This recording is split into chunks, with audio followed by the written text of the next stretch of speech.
Ocean's 11 before it was Ocean's 11. Every single heartthrob in the early 80s.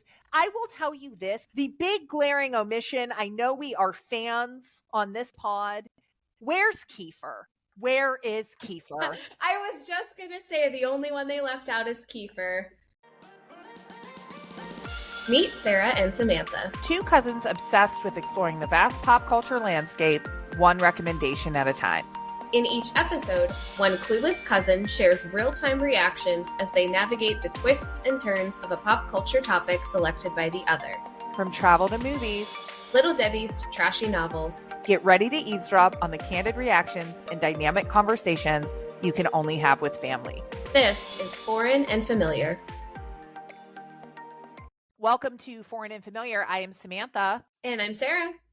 Sara, I think I have shared this with you, but I am on this journey to read a lot of the literature that English teachers and or society has considered classics. Sure. So 2 years ago, I tried to read only female authors of color, so on and so forth. And some were hits, some were misses, a lot of modern. And I felt, why don't I go back and see all of these books that are heralded at this time were all written by white men, and let's see what they have, if they're truly classics, if they can compete, or if it was just that the people that were judging the literature at the time were people that looked like the authors. So over the course of this, I have read Catcher in the Rye. I don't think I've read that one. Hate it, skip it. Okay, good to know. Totally.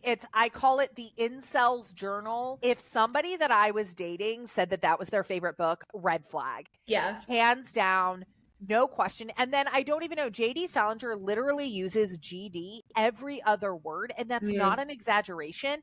It's insanity. The Sun Also Rises by Ernest Hemingway. I believe I've read that one. That one I thought was okay. I just finished Great Expectations by Charles Dickens. I have read that one. I was obsessed with that. I thought that was so good. It's a really good one. And there are some really good film adaptations too. Maybe some ideas for next season. Well, I'll tell you one that was the 1998 with Ethan Hawke and Gwyneth Paltrow, because I did watch that immediately after. And I am in the middle of right now East of Eden from John Steinbeck. Which I know you have read, and I believe Cousin Husband is a huge fan of. Oh, yes. One of his favorite books, if not his favorite book. So I went in completely blind to that. I'm at the beginning of part 2, and so far I really like that as well. So I would say lots of hits, lots of misses. And I think that this is important because today we're going to talk about The Outsiders, which is considered an American masterpiece. But before we dig into that, podcasting is always sweeter with a snack. If you have listened to our podcast, you know that our snack of choice is always a Little Debbie snack cake variety. Sara, what are we reviewing today? Today we are reviewing the Jelly Creme Pie, which is a sweet cream and a dollop of strawberry flavored jelly between two soft cookies coated in fudge. I feel that's a fair description. Sometimes Little Debbie's descriptions of their products are not always the best, but I feel like that one was pretty solid. It was dead on, totally agree.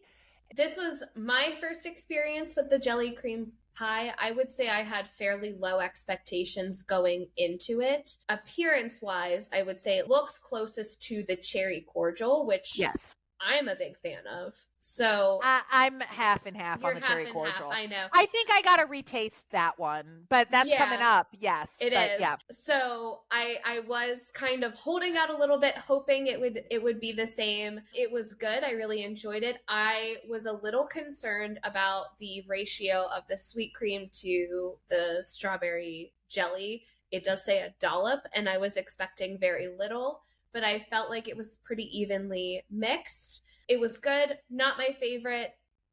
I would eat it again if it was available, but I don't know that I would be going out and seeking these on my own.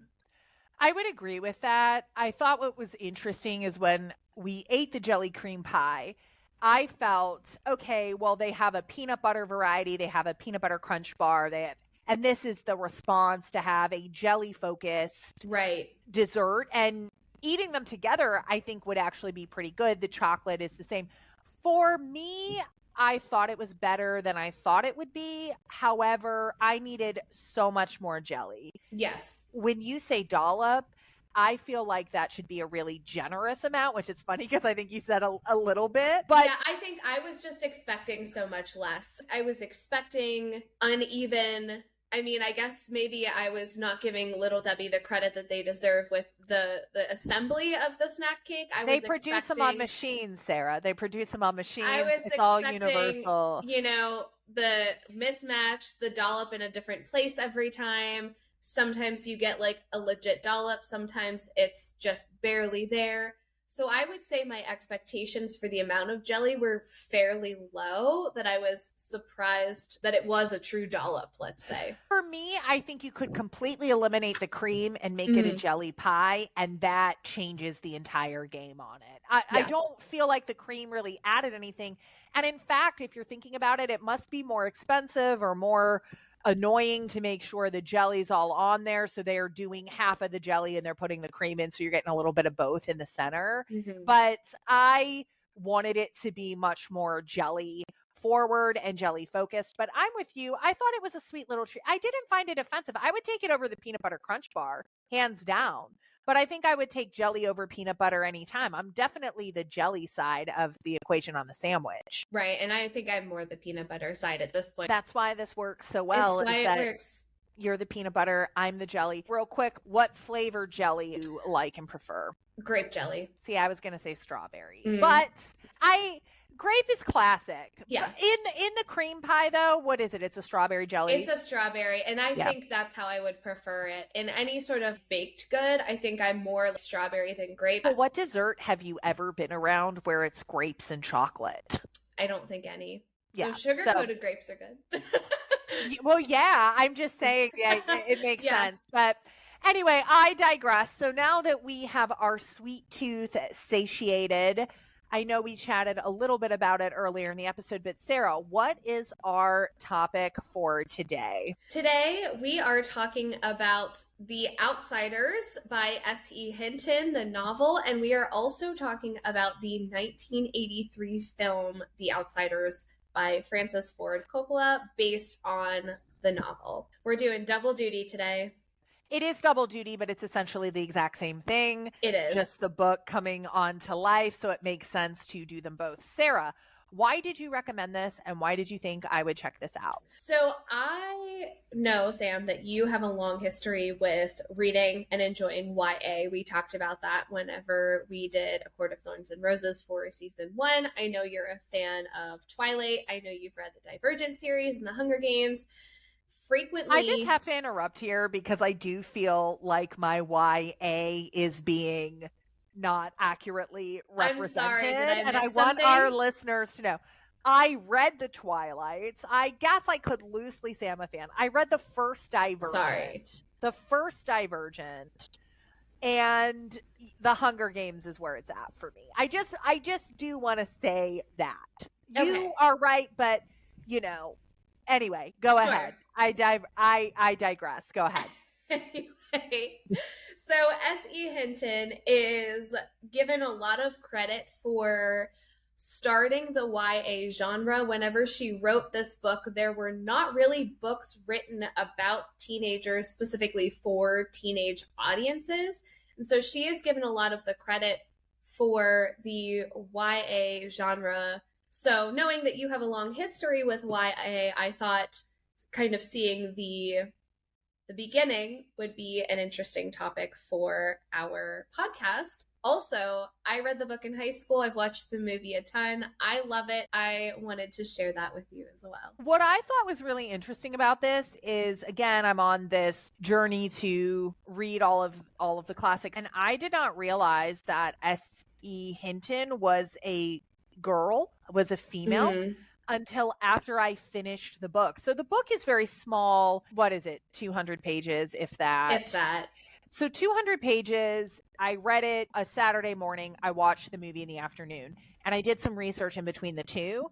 And I was so mind blown, but it made sense that it is written by a woman. I think it's very interesting, the tale of the times. And we still see that to this day where people have pen names with initials or changing their names completely because of just wanting to be able to compete in a male dominated industry. This being the origin of YA was super interesting to me. And I just always thought Sara nails it because she knows me so well.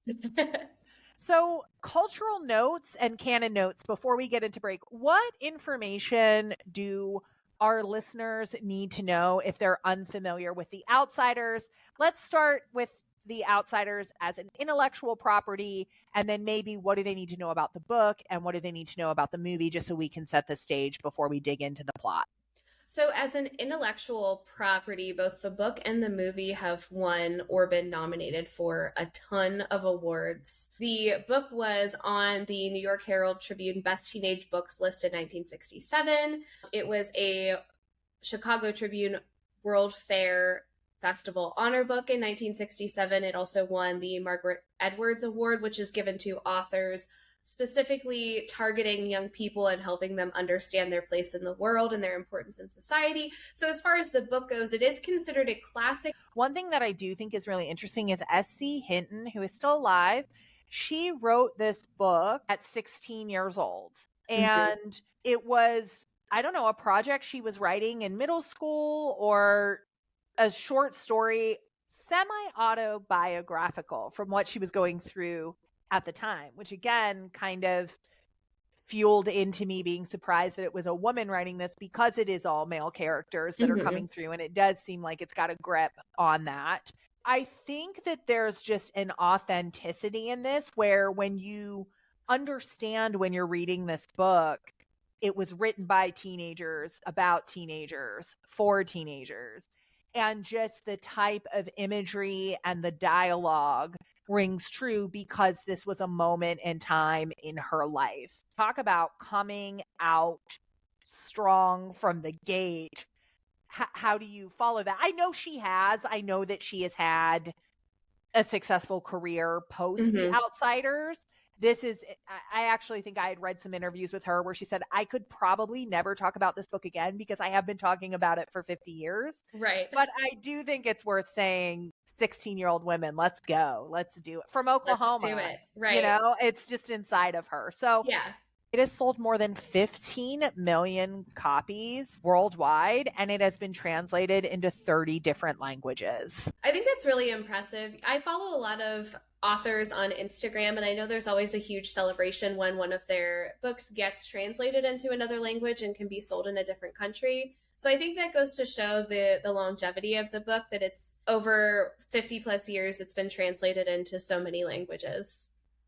And the other thing that I would say, which I thought that this was super interesting, is that it is ranked number 38 on the American Library Association's top 100 most frequently challenged books of the 90s.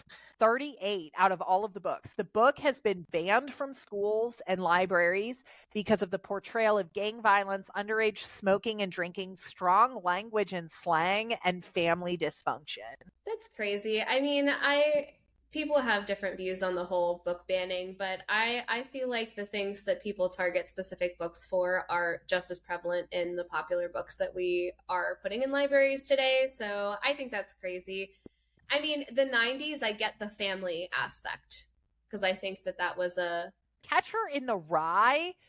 I was offended reading Catcher in the Rye in my late 30s. And the fact that I should look up where that is, but to me, yeah, maybe it's where society has moved on from a culture, but this book was written, in the 60s? 30 years later, people don't want their kids to read this book. I don't understand. Right. I don't get it. I read The Outsiders in high school. I also read Brave New World by Aldous Huxley in high school. And the first third of that book is scientists putting babies together in different groupings and looking to see if there are any sort of sexual interactions between them. Please explain to me the similarities and why those books should be banned. It just goes to show you that the book banning is it's all a culture war thing. Yeah. But anyway, that's it on the book side. I know that there was a really popular adaptation that we talked about, maybe the only adaptation from a movie side. You mentioned 1993,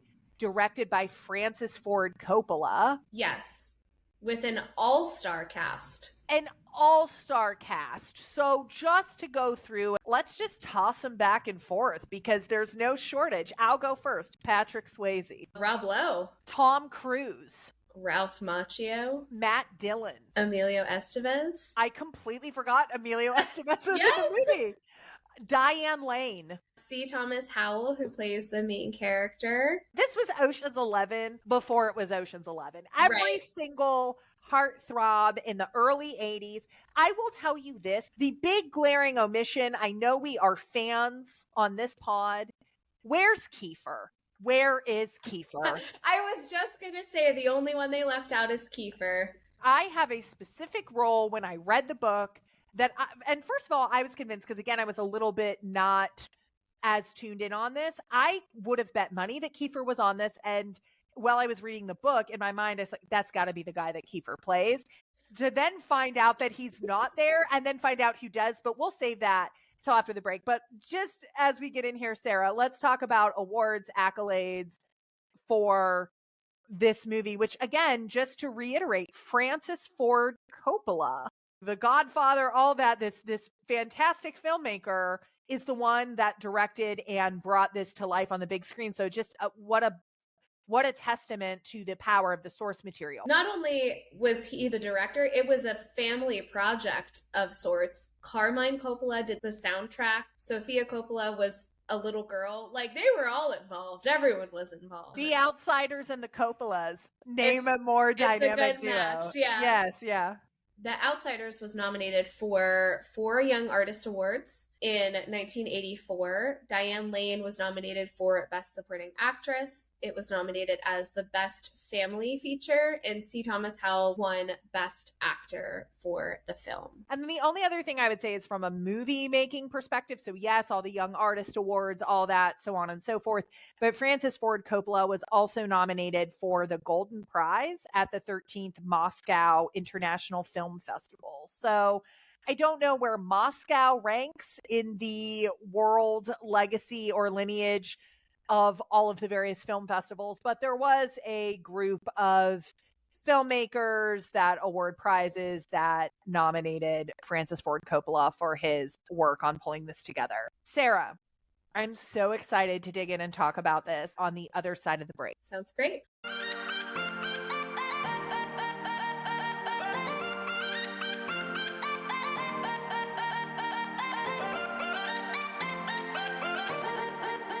All right, so we are back ready to start with The Outsiders. So we have each read the book, watched the movie. We're going to be talking about the plot of both. They are very similar, so that shouldn't be an issue. The book is essentially the script for the movie. Yep.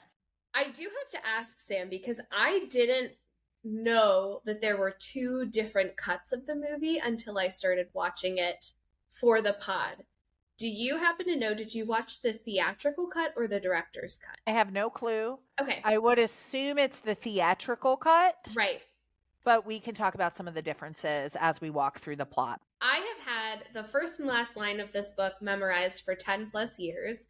When I stepped out into the bright sunlight from the darkness of the movie house, I had 2 things on my mind, Paul Newman and A Way Home. So that's the first and last line in the book and in the movie.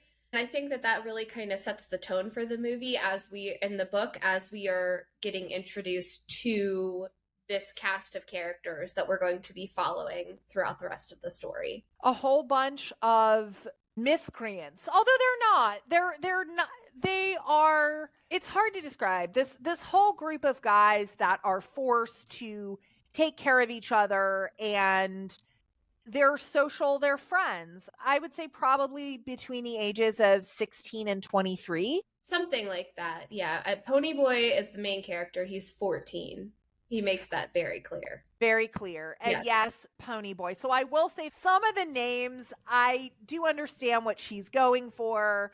I do like in the book, they at least address, well, the dad was sort of a hippie, but yeah, his name is Ponyboy. and the main character, who is, just for reference, played by C. Thomas Howell in the movie. So that is the main character. He has two brothers, Soda Pop, who is played by Rob Lowe, and Derry, who is played by Patrick Swayze. Right. So Derry is the oldest, then Soda Pop, then Pony Boy. Within the last year, their parents have been killed. And so Derry, as the oldest, has taken on responsibility of providing for and raising his two younger brothers. Soda Pop has dropped out of school to work full time, and Pony Boy is kind of a brat. Yes, Pony Boy is kind of where the hopes and dreams are pinned on for the family. And I really think that Derry and Soda Pop's goal is to keep the family together and not have to go to child protective services and have the family broken up. So they just are really doing everything they can to keep the unit together. So rounding out the gang is Dally. How would you describe Dally? He's the only legit criminal. He has done time. He has at least stolen, if not more. I would say for most of the crew, they're rough around the edges, but Dally is an actual criminal. In the movie, he's played by Matt Dillon, and this is the role that I felt should have been Kiefer. And I don't know how different, it really took it out of me on the movie side of it. I believe that Dally in the book is described as blonde, rough around the edges, like he's seen some stuff, really intimidating. And to me, that was Kiefer to a T. When you have Matt Dillon, brunette, little scrawny, baby face, I wanted Kiefer to be Dally really bad. Like, Dally's described as a guy, he's got an edge to him, but you're attracted to him, but you're scared of him. And Matt Dillon just doesn't do that for me at all. I feel like now I can't see anybody else doing any of these roles just because I've seen this movie so many times. I do agree with you though, and I feel like we said already that the movie script is essentially the book, but I do feel like we miss a lot of Dally's backstory somehow. I don't know if it's a lack of dialogue, if it's just Ponyboy's descriptions that are cut out, but there is so much more to Dally in the book, I think, and how he really cares about another character in particular that just doesn't come across in the movie. But I would say the same thing. Rob Lowe's role in Soda Pop is really minimized in the movie as well. So obviously, spoiler alert, the book is always better than the movie. You have Steve, who is played by Tom Cruise. Steve is Soda Pop's best friend. They work at the garage together. We also have Two-Bit Matthews, who is played by Emilio Estevez. He is also a thief, but not to the same degree that Dally is. He just likes to pocket things on his way out of stores. Has not done jail time or anything for it, but he's a petty shoplifter, whereas Dally is a criminal. Finally, one of the main characters we've saved, and I would say, Sarah, the best for last, is Johnny, who is played by Ralph Macchio. There's no way that you would have known this. Ralph Macchio is my forever crush. I had no idea. I am obsessed. Daniel San in The Karate Kid, hugest crush ever. Now, I was not alive when The Karate Kid came out, but if I was born in the 80s, Ralph Macchio would be on my walls. He'd be on my ceilings. I'd be crying when I saw him. I would be going, I'm obsessed with Daniel San, to the point where I never wanted to see grown-up Ralph Macchio because time is not always good to all of us, and I could not have my adolescent dream squashed. It could not happen. With the reemergence of Cobra Kai over the past couple years, it's been impossible. I had to rip the Band-Aid off. I do still think he looks great, but you're telling me, which again, I had no idea until I turned the movie on, that Ralph Macchio plays Johnny, and I was interested, invested, and into it. So yes, Ralph Macchio plays Johnny Cade, or Johnny Cake as he is lovingly called by the greasers. He is closest in age to Ponyboy, so he's one of the younger group members. He doesn't come from a great home life. His dad is an alcoholic. His mom is kind of just disinterested in his existence. And so he spends a lot of time with the other guys. This group of guys make up the greasers. We are in rural Oklahoma, and there are two groups: the greasers, made of the blue collar, all of the guys we just talked about, and the socias, which are your preppy bras. It's the same stuff that we're dealing with today, right? Like I said, Yep. it's universal themes. So we get into the beginning of the book, and as you're saying, Pony Boy is leaving the theater and encounters some socias on his way home because he's walking home by himself. Right. And they pull over, try to beat him up. One of them pulls out a knife. And thankfully, at that point, all of the gang comes running over to rescue him. And we get to, in the movie, see all of the characters for the first time. Depending on which version of the movie you're watching, the director's cut, where the first chapter of the book is included and it's not included in the theatrical cut. So interesting choice. It is an interesting choice. I think where they did make some cuts in the book and movie I thought were very strange. Although I will say this, I did read an article. S.E. Hinton has said that she feels like this is such a true adaptation. She loved it. She was very hands-on. So I'm sure that there has to be a reason on that. But essentially it sets up right at the beginning that there is a gang war between these two groups of people. There's no rhyme or reason for it. And that they're going to bring up violence right in the beginning. And then you find out that Johnny, Ralph Macchio Johnny, had an altercation with the socias a couple months prior, where quite frankly, how it reads in the book is that he was just beaten to a pulp. It was the worst. His dad is abusive at home. And Pony Boy is saying it is nothing like what his dad did. He was jumped by 4 guys and basically on the verge of death. They find him and help nurse him back to health. But because of that, Johnny is very, very shy and doesn't look for any conflict moving forward. It changed him for sure. Mm-hmm. Not that he was ever the kind of like rough, not as rough as the other guys, but it definitely lessened that even more. So he's always been kind of shy and quiet, but now he's described, I think, as being kind of skittish and always nervous and that sort of thing. Things start to pick up when Pony Boy, Johnny, and Dally go to the movies, and they run into 2 Soch girls, Cherry Valance, played by Diane Lane, and I don't even know who the other one is. Marcia. And Marcia. Cherry and Marcia had arrived with their boyfriends, Bob and Randy. Bob and Randy showed up drunk, and the girls did not like that. So they kind of said, stay away from us, and we're going to sit out in a different spot. So that is how they encounter Pony Boy, Johnny, Dally. They all kind of start talking to each other. Dally's kind of gross. Yeah, he's gross. I was going to say hitting on them, but it's not even that. Harassing them. He's harassing them. He's harassing them. Johnny stands up to Dally, which is kind of a big deal because Johnny really, I would say, idolizes Dally. He really looks up to him. And I think Dally has a very soft spot for Johnny. I think they say in the book, no one can get through to Dally, but Dally will make time for Johnny. So they do have a really special bond. Yes. So it's kind of rare for Johnny to stand up to Dally, but he does whenever he is harassing the girls.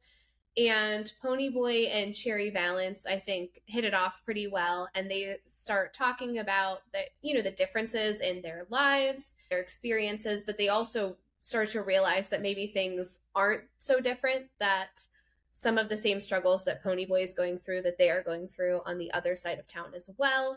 And so just because there are differences in finances doesn't mean that they are completely different and can't get along at all. Right. I think that the greasers are always looking for security to not be bothered by the socias and to be seen and to be valued. And what Cherry is saying is the only difference really is the money. I have to act a certain way. My parents don't see me. I don't really have any type of choice over my life, over who I marry, over what I do. I think that they really kind of bond at the beginning over, in addition to all of that, that they agree that this gang warfare is really stupid, right? Yes. There are good people on both sides. Ponyboy tells her about Johnny's issue and says, well, the only thing that we know is that the lead of the guy that really beat Johnny up had a lot of different rings. So 2-Bit shows up and they end up scooping these girls. They end up going out, they're driving around and they're having a good time. It seems like 2-Bit and Marcia kind of hit it off. And I feel like you think that Ponyboy and Cherry are going to hit it off, but long story short, the boyfriends of Cherry and Marcia, what are their names? Roger? Bob and Randy.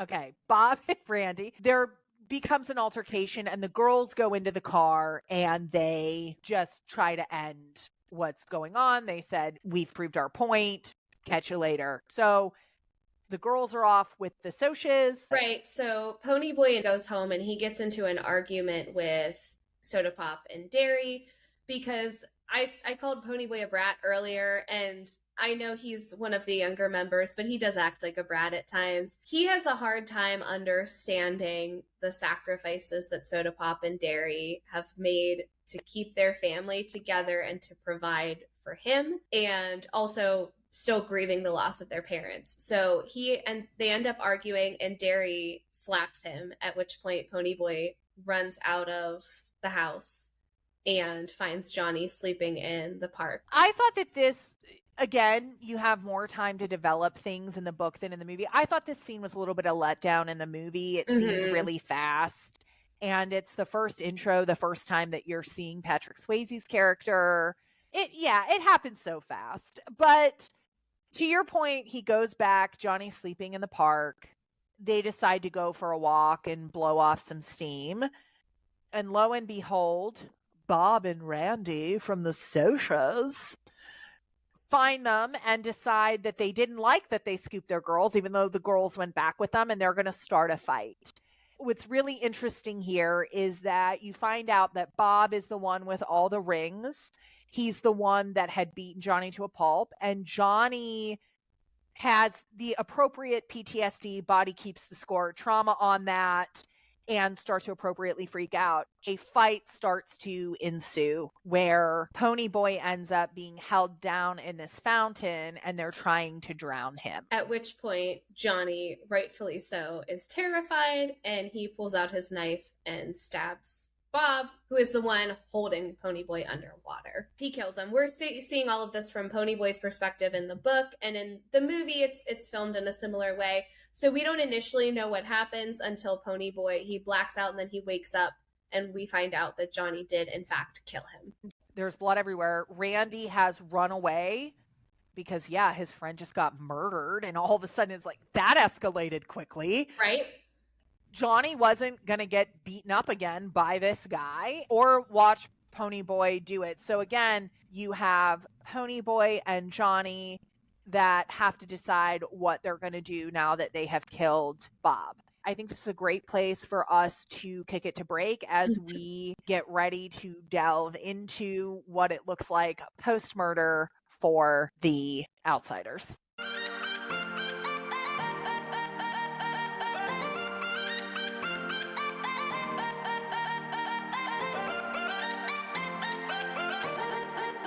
All right, we are back from break. In the world of the outsiders, Johnny Cade has just killed Bob the Soch for beating him up and also holding Ponyboy's head underwater for a prolonged period of time. It's self-defense, but totally. I guess at the age of 14 or 15 and with you being in a different class, it's hard to see the forest through the trees on that.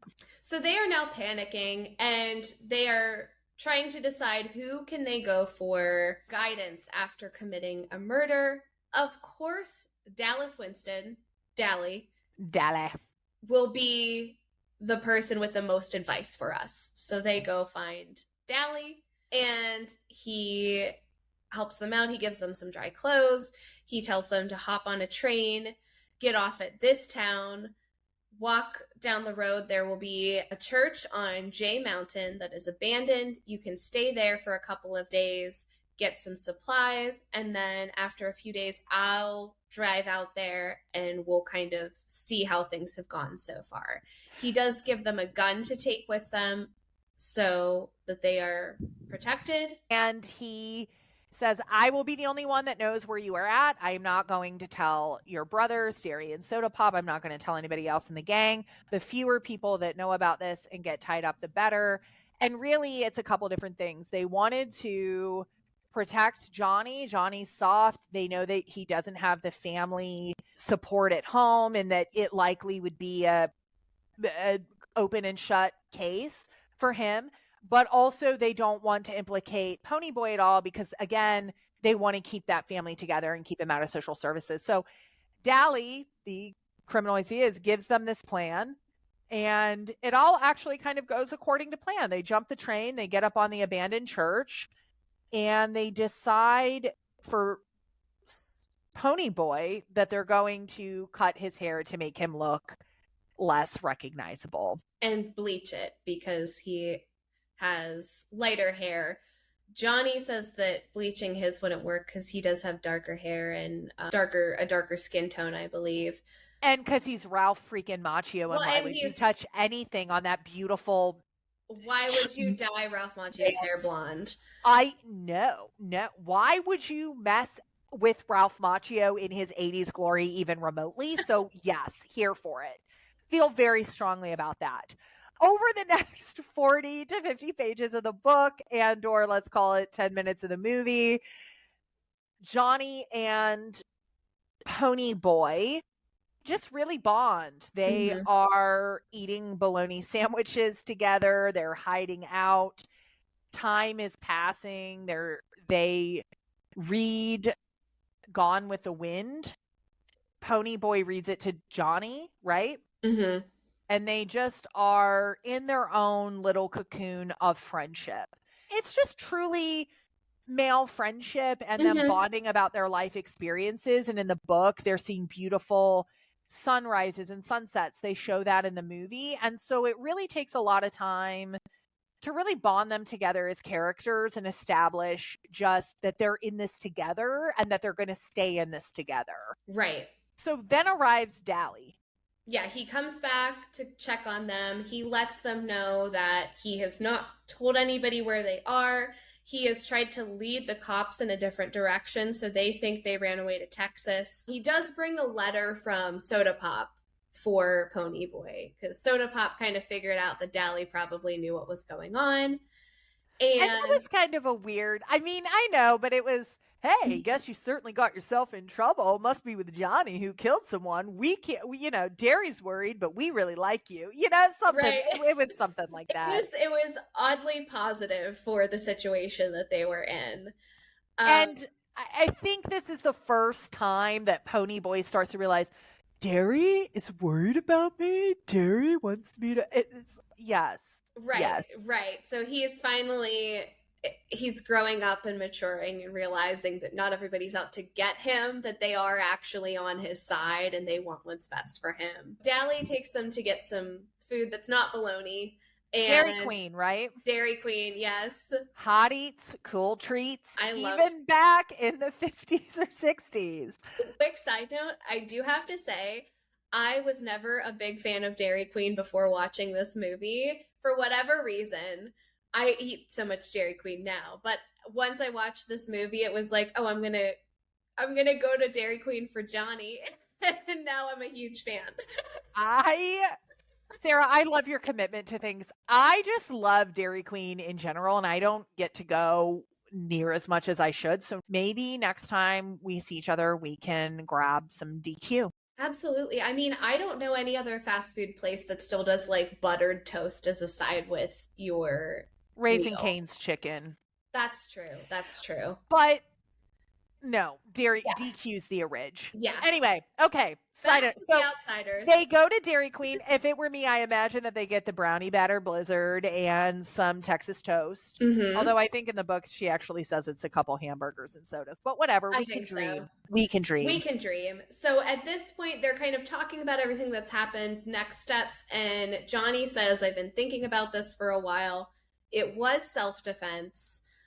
I have a pretty good chance of getting off easy. My parents don't care about me anyway. Ponyboy, it's not fair that he's away from his family for this long. I think we should just go back and I'll confess to what happened. And he kind of banks on the fact that Cherry and Marcia will say that they were provoked and that there had been some antagonism. We also find out when Dally arrives that there is a rumble planned, which is just a big fight between the Greasers and the Socs. Kind of one all-out, skin-to-skin combat fight to kind of settle everything that has happened between them. Think West Side Story without the dancing. It's going down and it's going to happen. Right. So, much against Dally's wishes, they say, let's go back up to this church. We'll grab our stuff and we'll head back and we'll just face the consequences. And they drive back up the road and the church is on fire. It's engulfed in a blaze. And again, kind of interesting because it had been so isolated and moved away. There is a school field trip that is checking out the isolated church. I don't know if it gets any deeper than that, but of course, the fire started maybe from Johnny and Ponyboy's cigarettes, and so they arrive and there are kids that are trapped in the burning church and everybody's running around like a chicken with their head cut off. Right, because as a teacher, I look for field trips that can, put the students in physical harm. Well, and also as a teacher, you would stand there and wait for a ragtag group of miscreants to come in and save the day rather than going in yourself to save those children. Right. I am on video going into a school during a fire drill to look for a student. So I can say I would go in myself. Post it on the Instagram, Sarah. I have no doubt. It's like my friends that are nurses. It's just who you are as a person, So when we do fire drills, sometimes they'll take kids to the office just to kind of see, like, are you following protocol if you're missing a student? Are you following protocol if you have too many students? Are you doing what you're supposed to? And I was like, that kid stayed inside. I can't believe it. And I went back in to look for him and they were talking about me in the office. They're like, did she just go back inside? You're a gold star. Sarah, again, I don't need any more proof that you are an angel that walks among men on this earth. So to move everything forward, Ponyboy and Johnny go running in because they feel responsible. The church is burning, things are falling down, and they end up saving all the kids. Dally comes to try to help pull them out of the window. Ponyboy gets out, and as Dally is pulling Johnny out from the church, a beam that's on fire falls, crushes Johnny's back. Dally's arms are on fire. And then the other spectators decide, hey, now would be a good time to help the people that are helping our children. Mm-hmm. And they pull them all to safety. They are all taken in an ambulance to the hospital because they have all been burned to some degree. In the ambulance, Ponyboy kind of has a conversation with one of the spectators where he says, we're greasers. We were kind of on the run. And the guy says, that doesn't make any sense because I can't imagine criminals risking their lives to rescue children. Yeah, they're all in the hospital. Ponyboy gets out the most unscathed. Dairy and Soda Pop come. They have this quick reunion. They tell him that there are pictures in the paper, Johnny's in the paper, so on and so forth. And that it seems like it's going to work out, that Cherry and Marcia have said that they will say that Johnny was acting out of self-defense, and they anticipate that Johnny will get off the hook. They do not know about if Ponyboy will have to go, like if the family will get separated, but they're optimistic about it. Ponyboy comes out fairly unscathed. Dally has burns all over his arms and he's hospitalized. And then Ralph Macchio, Johnny, not in good shape. He's in a really, really broken back. Paralyzed from the waist down, I think. For life. He's never going to fix that. Really serious burns. But, can't spend too much time on that because there is a rumble that is going to take place on the parking lot in 2 days, I think. It's such a short amount of time. Ponyboy is barely out of the hospital, barely functioning, and he and all of his friends are going to go beat the crap out of some socias with each other.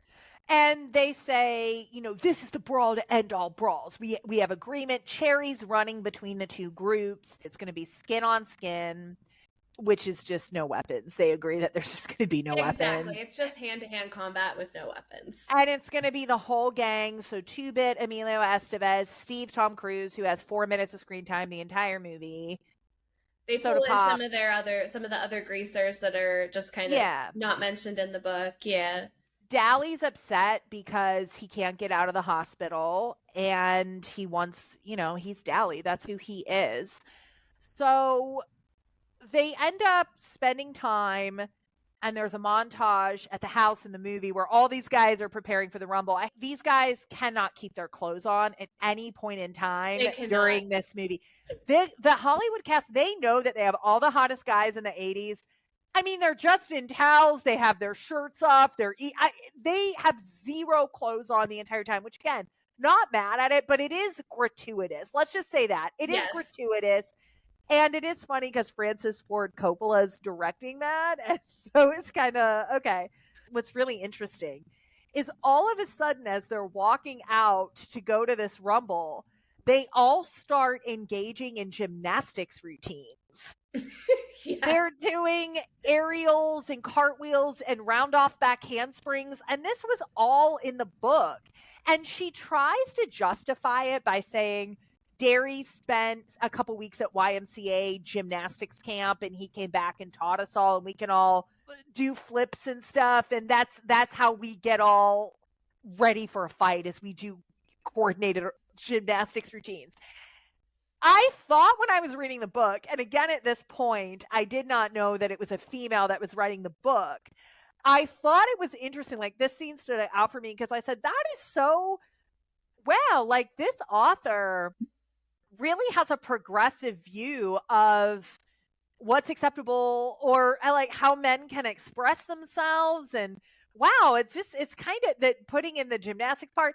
And then it says, oh, okay, of course. Well, that is a woman. Yeah. that is the one thing that feels a little out of place. I think she really kind of nails the male psyche, or the teenager psyche. I don't even know if it's the male, but the teenager psyche. Right. To me, when I found out she was a girl, that was the first thing I thought. I said, okay, well, that's why that stuck out. Right. And then I will say the scene in the movie, they tone it down a little bit. I think Tom Cruise gets to do a little backflip off a chain link fence. Yeah.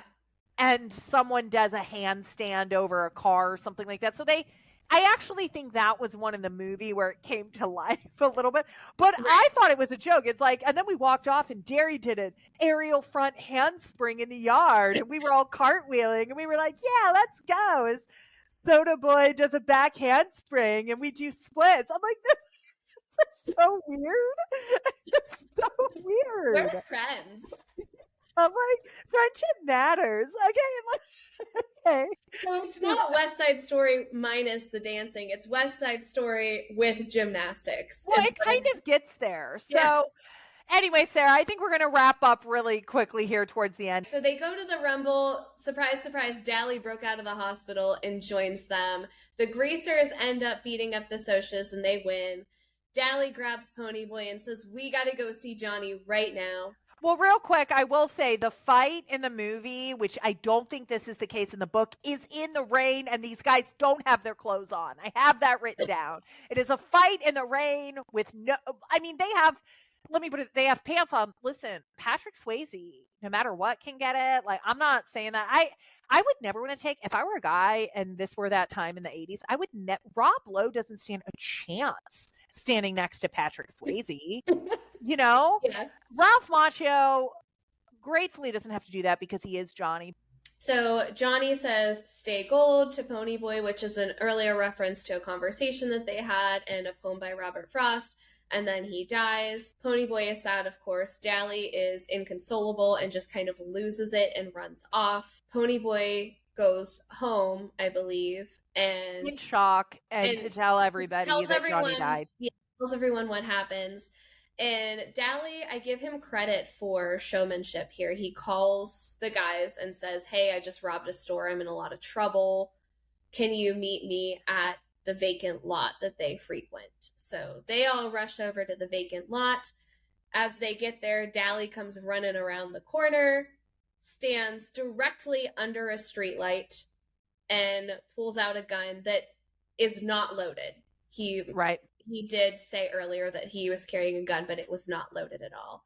And of course, the police officers think that it is, so they shoot him and he dies as well. I thought that Matt Dillon's death scene is absolutely freaking absurd. He does such a bad job. It is such a bad job. It's ridiculous. And again, I'm biased because the whole time it should be Kiefer. But yeah, I thought that was, I think, some poor acting on Matt Dillon's side for sure. I would agree with that, because when I reread that part in the book, I was like, oh my gosh, I forgot this happened. This is horrible. And then I watched the movie and was like, oh. It didn't translate. It didn't translate as well. And so I think this is where there's a big deviation between the book and the movie. And I feel like this was a big miss on the movie as well, is that Ponyboy goes into basically shock. He has trouble remembering things. The grief is all consuming for him. He's blackout. He's almost a little bit slow in school now, and everybody has to really work together to get him back on track and to help him emotionally heal, because again, the other ones had the physical issues and died. The other two end up dying, but Ponyboy really carries that trauma. It's really significant trauma. And him and Derry, his older brother, Patrick Swayze, they have a conversation. They get back on the same page and all that. The movie kind of skips all that. Again, that is a difference between the theatrical cut, which cuts all of that out, that there is an ending montage in the director's cut. So there is, not to the same extent that the book shows, but we do get to see Ponyboy, Cherry, Randy in court all testifying. We find out that Ponyboy gets to stay with his brothers, and then we kind of see the beginnings of him. So his teacher says, your grades are really bad, which isn't you. I know you've gone through a lot. If you can write a really good midterm paper, I'll pass you. And so that is the line that the movie starts with, is the line in the book, is the last line in the movie and the book, which is Ponyboy writing out the story of what happened to him. And yes, that's nice as a reader to get that you're reading his essay. And it closes out with that great line that has been emblazoned in your head. Let's say it one more time for the listeners. When I stepped out into the bright sunlight from the darkness of the movie house, I had two things on my mind: Paul Newman and A Way Home. That's it. That is The Outsiders. So as the foreign one in this episode, reading and watching for the first time, Sam, can you give a 30-second review for our listeners? It is a teen novel that is focused on different social classes, tale as old as time, some gang warfare, but really it is a story of brotherhood and choosing the friends that are your family. And it's not always the family that you're born with, it's the family that you choose. I like that. I think that hits all of the themes of the book. Would you recommend either the book or movie or both to somebody else? I would recommend both. Honestly, I really enjoyed this. This is one of the ones where I love this podcast because I found myself, I consumed it very quickly, like I said, over the course of the day, took my notes, looked at it, and I find that I've been thinking about it quite a bit. And when I sit there and when I look, like I said, of all of these books I'm reading, this is one of the best, if not the best classics that I get. There's just so much heart in it, and it's such an easy read.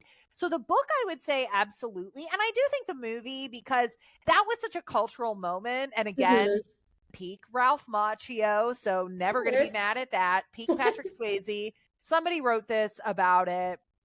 This was a reviewer on the book. She said, I've known many men in my life with an availability of compassion underneath that they're afraid to show, which is not the case with Essie's main characters in The Outsider.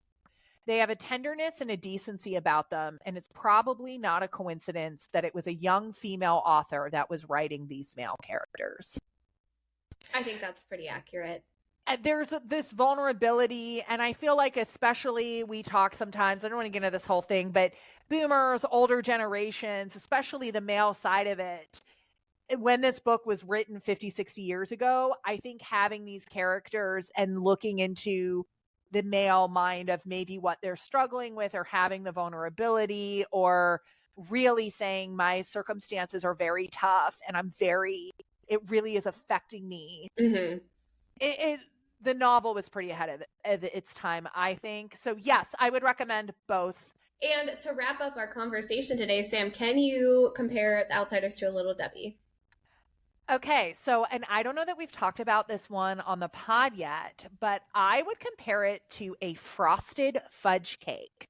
Interesting. So a frosted fudge cake is chocolate cake, fudge in the center, and a fancy chocolate coating design, but they're sticks. The reason why I'd say that is because it's a tasty little morsel that is very satisfying, that I think about, that I probably would always pick up as some sort of treat. It's a standout in the lineup, even if it's not something that I taste and or engage with often, but I did really enjoy it. I feel like it was very moving, but it was unexpectedly moving. And I just find myself over the past couple weeks just really kicking stuff around in my head about it. And I would say that's how I felt about the frosted fudge cake too. It was a winner for me. Spoiler alert for when we go through the frosted fudge cake. Right. How about you? I think it's a Swiss roll for me. This, as I said, it's been a book and movie that I've enjoyed for quite a while. It's a movie that I've watched pretty frequently, so it has that nostalgia factor. And I remember growing up always having Swiss rolls around, always eating Swiss rolls with my family. This is a movie that my dad and I quote back and forth to each other quite frequently. So I think it's something that I can always open up and I know it's going to be good. I know I'm going to get that nostalgia factor. So for me, this one's going to be a Swiss roll.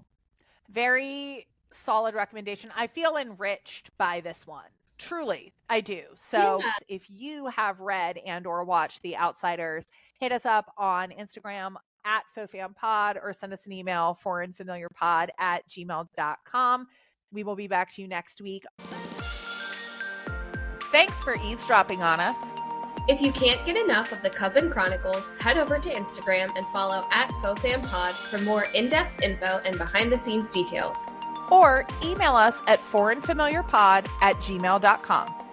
Foreign and Familiar is a Flynn & Flynn production. The theme is Colorful by Allerlie von Nicolai.